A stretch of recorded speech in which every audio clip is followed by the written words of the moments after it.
आज से प्रारंभ हो रहे 3 दिवसीय आयुर्वेद पर्व की मैं आप सबको अनंत बधाई एवं हृदय से शुभकामनाएं देता हूं। मैं आभारी हूं रघुनाथ जी का, कटोचा जी का। इन लोगों ने ये आयोजन कश्मीर में किया है। जैसा मेरे पूर्व के वक्ताओं ने बताया, ये आयोजन पहली बार कश्मीर में हो रहा है, जबकि आयुर्वेद से कश्मीर का नाता बड़ा पुराना है। जब भी चर्चा आयुर्वेद की होती है तो मुझे भगवान धन्वंतरी सर्वोत्तम के 2 अत्यंत महत्वपूर्ण शब्द याद आते हैं।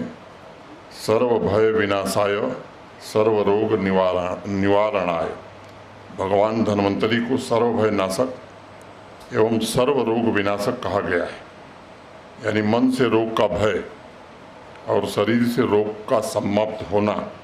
मैं समझता हूँ कि कुछ इस तरह का संदेश महर्षि पतंजलि भी देते हैं और कहते हैं कि रोग का अर्थ है कि आंतरिक जीव ऊर्जा में कहीं न कहीं बेचैनी है जो पूरे शरीर को प्रभावित कर रहा है। मेरे पूर्व अनेक विद्वान वक्ताओं ने अपनी बात रखी है। मैं कोई आयुर्वेद का ज्ञाता नहीं हूँ। एक निजी अनुभव मेरा है। मैं हिंदू विश्वविद्यालय में पढ़ता था और छात्र संघ के चुनाव हो रहे थे। मैं उस चुनाव में एक उम्मीदवार था। मुझे जॉन्डिस हो गई। 3-4 दिन बाद मैं फिर से प्रचार प्रसार के लिए निकलने लगा। फिर जॉन्डिस रिलैप्स कर गई और काफ़ी सीरियस या सीवियर हो गई। तो उस हमारे जो वाइस चांसलर साहब थे, उन्होंने एक मेडिकल बोर्ड बना दिया। लोग देख रहे थे, दवा दे रहे थे। मेरे कोई परिचित थे, उन्होंने मुझसे कहा कि एक आयुर्वेद में प्रोफेसर हैं गोरखनाथ चतुर्वेदी, उनसे आप संपर्क करिए, आप जल्दी ठीक हो जाएंगे। तो मैंने उनसे संपर्क किया, मेरा परिचय था उनसे। तो वो आए और उन्होंने मुझे काढ़ा दिया। मुझे आज भी नाम है, फल त्रिकादि कषाय। और 7 दिन में मैं ठीक भी हो गया, चुनाव भी जीत गया। और उसके बाद मैं जॉन्डिस का डॉक्टर बन गया अपने इलाके में।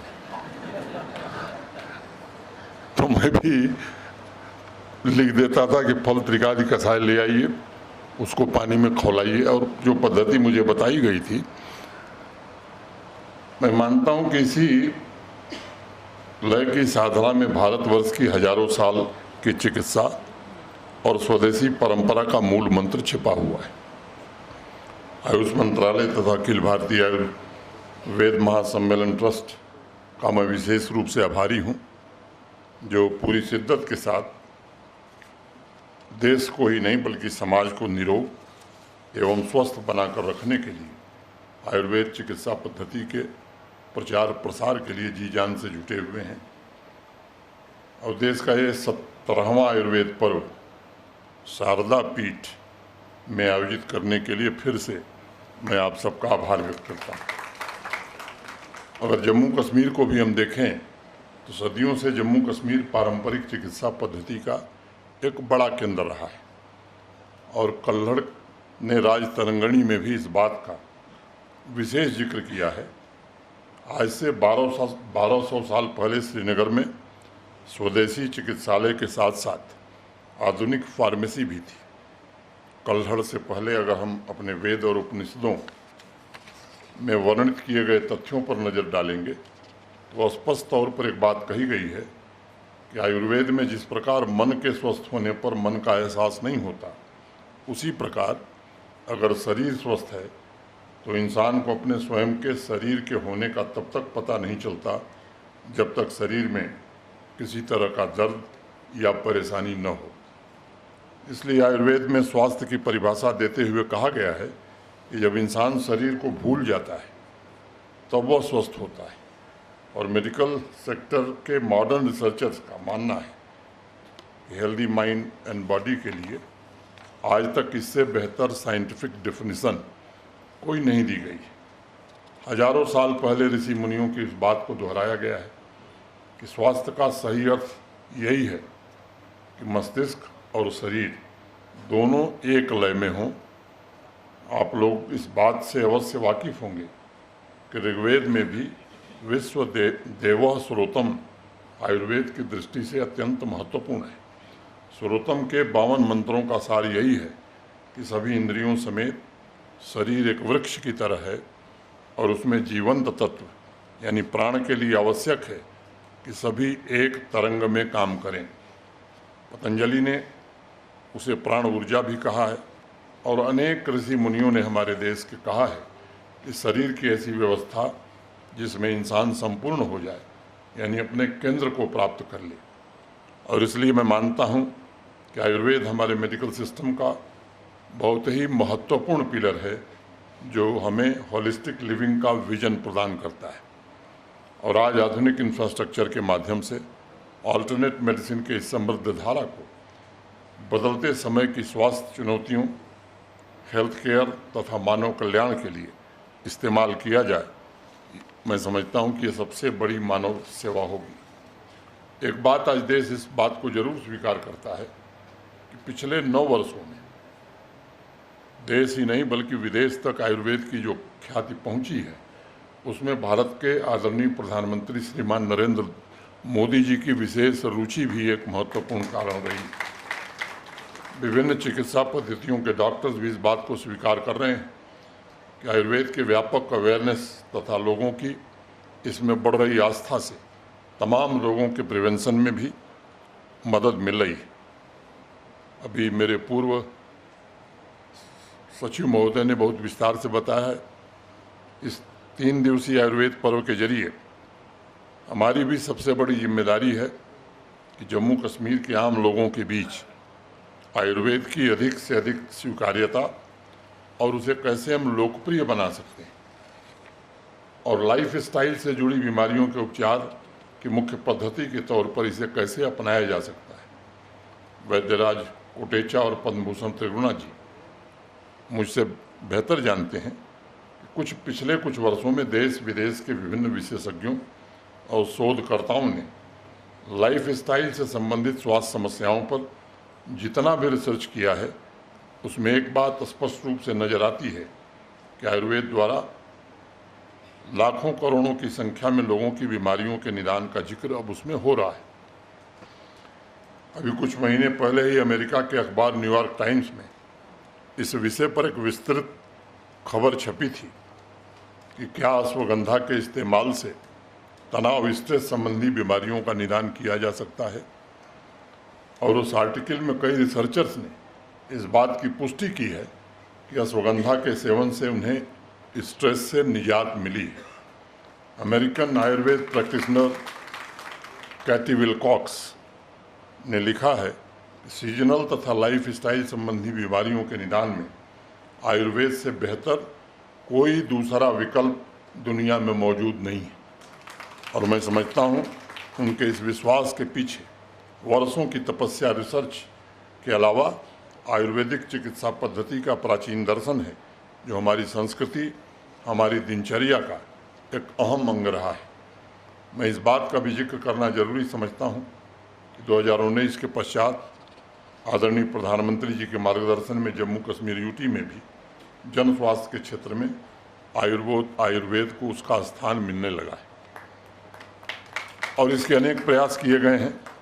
कोविड पैंडेमिक की दूसरी लहर से उबरने के पश्चात 2021 में आयुष हेल्थ एवं वेलनेस सेंटर के ऑपरेशन का सिलसिला यहाँ शुरू हुआ और पहली बार आयुर्वेद के लाभों को जम्मू कश्मीर के सुदूर अंचलों में पहुँचाने में हमारे आयुष मंत्रालय को सफलता मिली। जम्मू डिवीज़न में आयुर्वेद ज़्यादा प्रचलन में है और कश्मीर संभाग में यूनानी पद्धति पर ज़्यादा लोगों का भरोसा है। जम्मू के अखनूर में आयुर्वेदिक मेडिकल कॉलेज तथा हॉस्पिटल कार्यरत है।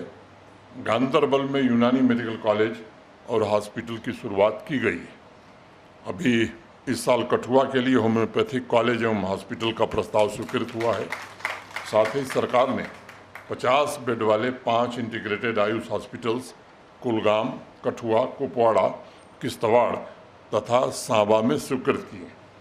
2 10 बेड वाले इंटीग्रेटेड आयुष हॉस्पिटल्स, एक बारामूला में और दूसरा जम्मू में भी स्वीकृत किया गया है। आज पूरे जम्मू कश्मीर में लगभग 500 आयुष हेल्थ और वेलनेस सेंटर फंक्शनल हैं। अभी भी इस दिशा में काफ़ी गैप है जिन्हें भरने की आवश्यकता है।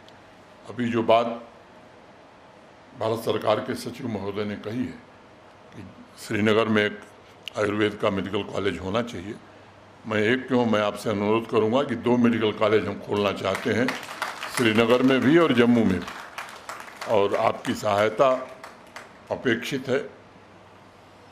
और हम कोशिश करेंगे कि जल्द से जल्द हमारे सेक्रेटरी हेल्थ और मेडिकल एजुकेशन भूपेंद्र जी और उनकी टीम इस संदर्भ में प्रस्ताव बना करके भारत सरकार को भेजे, और जो औपचारिकताएं जम्मू कश्मीर प्रशासन को करनी है वो हम सब जल्दी से जल्दी करें। आयुष मिनिस्ट्री इसे प्राथमिकता के आधार पर स्वीकृति प्रदान करे। हम कोशिश करेंगे कि जल्दी प्रस्ताव आपके पास भेजा जाए। भदरवा में इंस्टीट्यूट ऑफ हाई अल्टीट्यूड को मंजूरी दी गई थी, लेकिन अभी तक भारत सरकार से फंड नहीं मिला है। तो मेरा धर्म है कि आपको मैं याद दिलाऊं कि ये जो देरी हुई है उसे अब थोड़ा ख़त्म किया जाए। अभी 115 आयुष डिस्पेंसरी है जिसका अपग्रेडेशन हमें करना है, और मुझे लगता है कोटेचा साहब के रहते हुए कश्मीर में ही इस प्रक्रिया को भी तेजी से आगे बढ़ाया जाएगा। वो वीमेन योगा इंस्ट्रक्टर्स का monthly honorarium male yoga instructions के बराबर नहीं है। मुझे लगता है इस पर भारत सरकार को विचार करना चाहिए, क्योंकि ये मुझे लगता है किसी दृष्टि से उचित नहीं है। ये सच है कि दूर दराज के अनेक ऐसे गांव हैं जहां दशकों पहले हर्ब्स का प्रचलन था, और आयुष की सुविधा पहुंचने से उन इलाकों में आयुर्वेद को बढ़ावा निश्चित रूप से मिल रहा है। हमारे सामने सबसे बड़ी हमारी जिम्मेदारी है कि इस चिकित्सा पद्धति के जो होलिस्टिक प्रिंसिपल्स हैं तथा बेस्ट प्रैक्टिसेस हैं उनको ग्रामीण इलाकों में और शहरी इलाकों में हेल्दी और क्वालिटी लिविंग के लिए अधिक से अधिक हम प्रचारित करें। आईईसी कैंपेन के द्वारा अलग अलग सामुदायिक वर्ग में भी आयुर्वेद के विशेष गुणों की जानकारी पहुंचाना, ये मुझे लगता है कि मोहन सिंह जी सर हिलाने के बजाय इसमें थोड़ा ज़्यादा मेहनत आप और आपकी टीम करे तो इस काम को हम लोग जल्दी कर पाएंगे। इस दिशा में कश्मीर घाटी में आयुर्वेद कॉलेज तथा हॉस्पिटल शुरू हो, इससे निश्चित रूप से मदद मिलेगी। अनेक नौजवान कश्मीर के आयुर्वेद पढ़ने जम्मू जाते हैं, देश के दूसरे हिस्से में जाते हैं। सेल्फ केयर के जरिए बीमारियों से बचने के लिए सक्षम बनाना तथा ज़रूरतमंद लोगों को उपचार का एक नया विकल्प उपलब्ध कराना, इन 2 उद्देश्यों पर भी विशेष बल दिया जा सकेगा, जिससे लोगों की जेब पर बोझ भी कम पड़ेगा। दुर्गम इलाकों में रहने वाले नागरिकों को सेहत के बारे में हम जागरूक भी कर सकेंगे और उन्हें प्राथमिक उपचार की सुविधा भी हम मुहैया करा सकेंगे। आयुर्वेद पर्व के 3 दिवसीय इस कार्यक्रम के दौरान इस बात पर भी चर्चा की जा सकती है कि किस प्रकार नागरिकों के प्रिवेंटिव केयर पर पॉलिसी बनाकर योजनाबद्ध तरीके से जम्मू कश्मीर में काम किया जाए। मैं मानता हूं कि इस अभियान में सभी डॉक्टर्स, विशेषज्ञ के साथ जम्मू कश्मीर प्रशासन के अधिकारियों का एक इंटरफेस का कार्यक्रम भी इन 3 दिनों के बीच होना चाहिए, ताकि यहाँ आने वाले विचार मंथन से निकले सुझावों को जमीन पर हम कैसे लागू कर सकते हैं। G20 की सफलता और न्यू दिल्ली डिक्लेरेशन पर विश्व के सभी ताकतवर देशों का समर्थन आज इस बात का संकेत है कि भारतवर्ष अपने पुराने गौरव को प्राप्त करने की ओर कदम बढ़ा चुका है। और मैं समझता हूं कि आज 140 करोड़ हिंदुस्तानी भी ये एहसास कर रहे हैं कि हमारे पास ऐसी संपदा है जो विश्व के किसी भी देश के पास नहीं है। आयुर्वेद उन्हीं संपदाओं में से सबसे महत्वपूर्ण संपदा है। G20 न्यू दिल्ली डिक्लेरेशन में हेल्थ सब्जेक्ट पर सभी देशों में इस बात पर सहमति बनी है कि evidence based traditional and complementary medicine के पोटेंशियल को स्वास्थ्य सेवाओं में रिकॉग्नाइज किया जाए और उनके इस्तेमाल के लिए कोलैबोरेटिव एफर्ट शुरू किए जाए। आप सब जानते होंगे कि अनेक देशों ने आयुर्वेद के महत्व को पहले ही स्वीकार कर लिया है। मुझे स्मरण है 1993 में आयुष चिकित्सा के महत्व को ध्यान में रखते हुए यूरोपियन एकेडमी फॉर आयुर्वेदा की स्थापना हुई थी। आज भी उसका मुख्य उद्देश्य आयुर्वेद के प्रैक्टिशनर तैयार करना, उनकी क्षमता का उपयोग करके लोगों को निरोगी रखना है।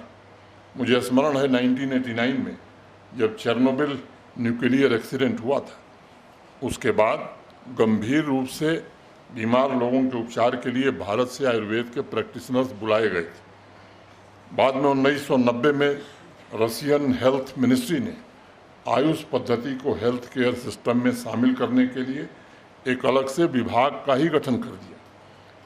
आज पूरी दुनिया में धीरे धीरे जर्मनी, ऑस्ट्रिया, स्विट्जरलैंड में भी आयुर्वेद के कोर्स शुरू किए गए हैं।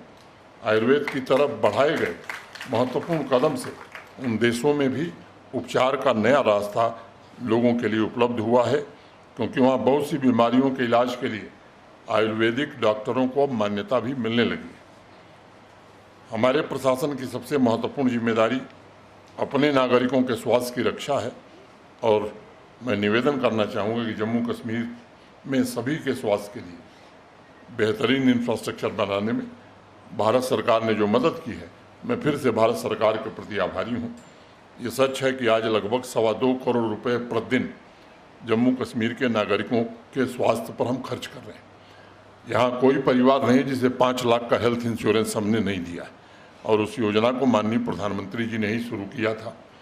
हेल्थ पैरामीटर्स की अगर मैं बात करूँ तो जो नेशनल एवरेज है, जितने भी पैरामीटर्स हैं, उसमें हम जम्मू कश्मीर काफ़ी आगे है नेशनल एवरेज से। और तीसरी बात मैं कहना चाहता हूँ कि हेल्थ का जो हमारा बजट है, हम देश की आबादी के 1% है, तो टोटल अमाउंट में मैं नहीं कह रहा हूँ, पर कैपिटा अगर मैं बात करूँ तो किसी भी राज्य से ज़्यादा खर्च हम जम्मू कश्मीर के लोगों के स्वास्थ्य को बेहतर बनाने में कर रहे हैं। मैं 1-2 बातें कह के अपनी बात ख़त्म करूँगा। मित्रों, मैं बार बार एक बात कहता हूँ कि हमारे देश में पहले शोध में लोगों की बड़ी रुचि थी। हमारे अनेक ऋषि मुनियों के पास जो ज्ञान था, हमारी दिक्कत यह थी कि डॉक्यूमेंटेशन हम नहीं करते थे। हमारे बहुत सारे विद्वानों ने बड़ी बड़ी उपलब्धियां हासिल की, लेकिन आने वाली पीढ़ी के लिए कुछ छोड़ करके नहीं गए। और मैं आपको एक घटना का जिक्र करना चाहूँगा। जब दुनिया के विकसित देशों में कैटरेक्ट सर्जरी के इक्विपमेंट नहीं थे, उस समय हिंदुस्तान कैटरेक्ट सर्जरी का बेस्ट इक्विपमेंट बनाता था। हिंदुस्तान की किसी लाइब्रेरी में उपलब्ध नहीं।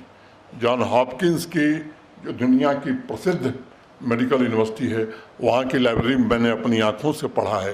तो मैं समझता हूँ कि भारत का गौरवशाली जो इतिहास रहा है, उसकी तरफ देश फिर से आगे बढ़ने लगा है। और जो NEP राष्ट्रीय शिक्षा नीति 2020 बनी है, उसमें इन बातों का विचार किया गया है। और मैं बार बार एक बात दोहराता हूँ कि भारत सोने की चिड़िया इसलिए नहीं था कि हमारे पास सोने की खदानें थी। हमारे पास एकेडमिक इंस्टीट्यूशंस थे, वहाँ अच्छा शोध होता था, और उस शोध के आधार पर दुनिया में सबसे बेहतर प्रोडक्ट हिंदुस्तान में बनता था। इसके कारण हमारा सामान दुनिया के दूसरे देशों में जाता था, और वहाँ से सोना लेकर के हम कोई सोना चोरी करके भारत के लोग नहीं ले आते। मुझे लगता है कि अब फिर से भारत उसी दरवाजे पर दस्तक दे रहा है, और ये आने वाला जो समय है 5-10 वर्ष का, मैं समझता हूँ कि निश्चित रूप से हर भारतीय को ये संकल्प लेकर के जो बात माननीय प्रधानमंत्री जी कहते हैं कि 2047 में विकसित भारत बनाना है, ये सबके संकल्प से ही बनेगा। और निश्चित रूप से लोगों की आकांक्षा, या मैं कहूँ कि लोगों का संकल्प और लोगों की प्रतिभा इस बात का प्रमाण देती है कि कोई भी लक्ष्य ऐसा नहीं जिसे भारत के लोग प्राप्त नहीं कर सकते हैं। आइए आज के इस पर्व में हम सब संकल्प लें कि जम्मू कश्मीर में आयुर्वेद और भारतीय चिकित्सा पद्धति के बढ़ोतरी के लिए हम सब मिलकर के काम करेंगे। भारत सरकार का हर मामले में जम्मू कश्मीर को बहुत ही सहयोग मिलता रहा है। मैं आभारी हूं भारत सरकार के सचिव और देवेंद्र त्रिगुणा जी और सभी लोगों का कि आप सब आए। मैं फिर से मंच पर उपस्थित सभी लोगों का और देश के विभिन्न हिस्सों से आए हुए सभी आयुर्वेद चिकित्सकों का मैं हृदय की गहराइयों से जम्मू कश्मीर में स्वागत करता हूं, अभिनंदन करता हूं और यहीं अपनी बात पूरी करता हूं। धन्यवाद। जय हिंद।